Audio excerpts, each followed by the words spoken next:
everybody, and welcome back to Unemulated, my nostalgia trip games. This time we'll be taking a look at the first 5 games for, ta-da, Sony Playstation 1. And what I have here is a regular PAL area PlayStation 1 with model number SCPH7502, if that means anything to anybody. Yeah, the more interesting stuff I have for the PS1 is I have a power replay card here, which is not an official PlayStation Sony product, but what it does is enables NTSC games to be played on a PAL machine, or probably vice versa, but I don't know.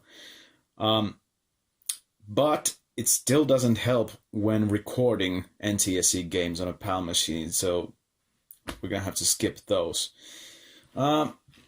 Another interesting thing I have is this controller, which I'll be using because it's my favorite currently. It's a Cytec PX2500, made in China, and it has these funky old, what do you call it, a nuclear graphics sort of stick controllers here, and it also has one of these sort of piloted kind of rolling things back there. And it also has a shock mode and what else? I don't know. But it's a funky controller. I like it a lot better than the official Sony products. Yeah.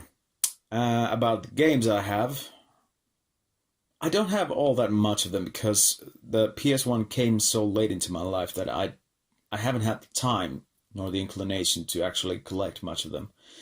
I probably have around 25 to 30 games right now in PAL mode, and some in NTSC I've managed to obtain. But yeah, you gotta start somewhere, and this is where I started. Like so many others of my generation, I got introduced to the original PlayStation through the Demo 1 disc, featuring tech demos, previews, and playable game demos. Personally, I don't have the Demo 1 disc in my collection, so I've had to grab the footage using other means. The first thing I ever saw on the PS1 was the Dinosaur tech demo, in which you could change the camera angle as much as you liked, and you could also control the dinosaur's head in some ways. Yeah, it's cute, but useless, but back then it was considered extremely realistic.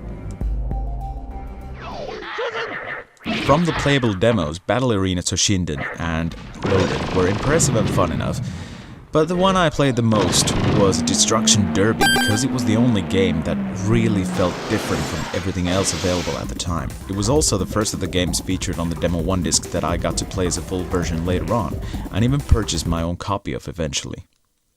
While the demo featured in the Demo 1 disc only has the arena level in which you play the last man standing, the full game offers some actual racing and a few interesting options as well.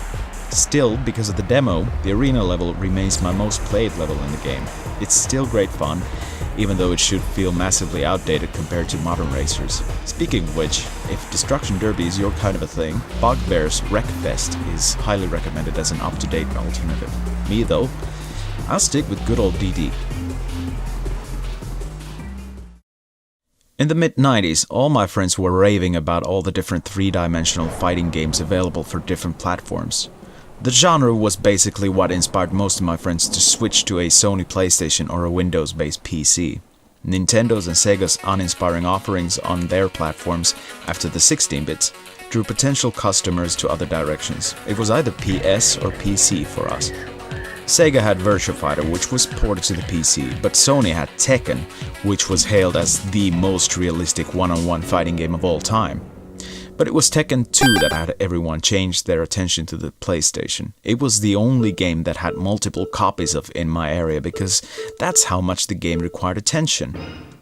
Learning new button combinations and sequences for new moves became an obsession of a magnitude that hadn't been seen before, and this went on for months. Me, I liked watching the game being played well by my friends, but I rarely bothered to actually learn the moves because there were so many of them, all required to learn in order to become any good at the game.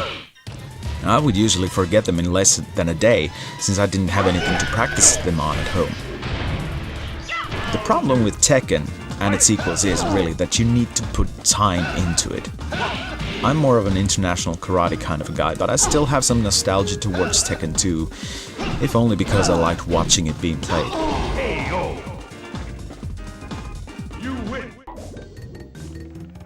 Early 3D platform games were always a bit dubious, mostly because of the annoying camera angles that you were made to suffer through. Crash Bandicoot was one of the first games of the sort that got that problem sort of fixed, and it was successful at bringing the PlayStation its first much-needed mascot to bring their status to the level of Nintendo and Sega. Not that Lara Croft wasn't a good mascot, but Crash Bandicoot brought in a similarly quirky persona to Mario and Sonic. And still, that quirky persona is exactly what saves this game from being a bit of a train wreck.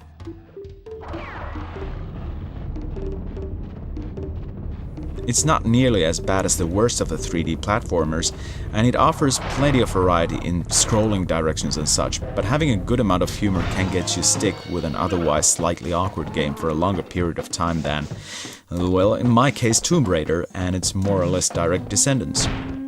Being an actual PlayStation exclusive though, Crash Bandicoot gave the parents a good excuse to choose the PlayStation for their kids instead of a Nintendo 64, particularly as the PS1 was more adult-friendly, so the whole family could enjoy a nice gaming session.